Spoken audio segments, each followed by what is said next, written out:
Sahabat, dalam surah Al-Baqarah ayat ke-34, tirai ujian sesungguhnya dibuka. Inilah awal mula konflik teologis dan psikologis terbesar dalam sejarah makhluk. Wa in qulna lil malaikati isjudu li Adam fasajadu illa iblis. Dan ingatlah ketika kami berfirman kepada malaikat, sujudlah kamu kepada Adam, maka mereka pun sujud kecuali iblis. Jika kita jeli, ayat ini dibuka dengan kalimat frasa wa idh qulna. Sementara di ayat 30 sebelumnya menggunakan wa idh qala rabbuka. Dalam ilmu balaghah, pergantian subjek rabbuka menjadi qulna disebut iltifat.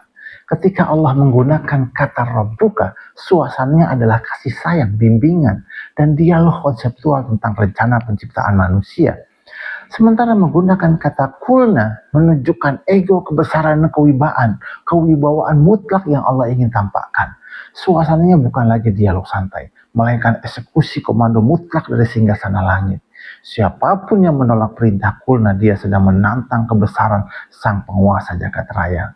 Sahabatku, frasa wa idh qulna ini diulang di dalam kisah yang sama dalam surah Al-Isra, surat Kahfi, dan surat Toha, agar tidak ada celah argumentasi bagi iblis untuk membenarkan pembangkangannya. Ini membuktikan secara akademis dan teologis bahwa motif pembangkangan apapun pasti bersumber dari satu hal, yaitu penyakit kesombongan yang akut. Menariknya, frasa wa idh qulna ini juga ditujukan kepada manusia di bumi, tepatnya kepada Bani Israel dalam surah Al-Baqarah ayat 58. Allah memerintahkan mereka memasuki gerbang Baitul Maqdis dengan menunduk rendah hati seraya meminta ampunan.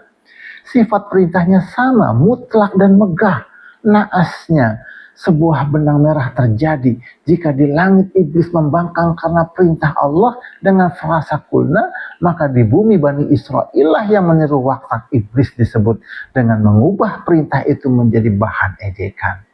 Sahabat, sadarilah setiap kali kita membaca dan mendengar frasa wa idh qulna di dalam Al-Quran, itu adalah alarm bagi kesadaran spiritual kita.